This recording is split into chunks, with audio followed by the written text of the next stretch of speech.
This is Deepak from Grade 10 Shakthi International School. My topic is respiration aquatic organisms.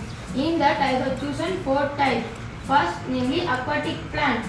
Aquatic plants have their leaves near or underwater, but they also need to breathe. The plants that float on surface of water have their stomata on top. Plants that live completely underwater gather carbon dioxide from water. Second, seahorse. Seahorse is the high throughput technique for determination of mitochondrial respiration function by simultaneously measuring oxygen consumption rather and extracellular proton flux in the atmosphere. Third, starfish.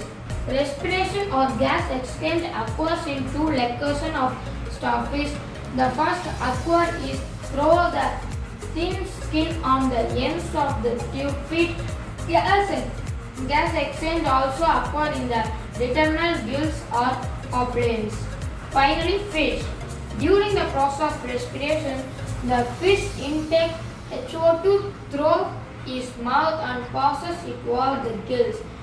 The gills extract the O2 dissolved in the H2O and sent into the all parts of the fish through blood.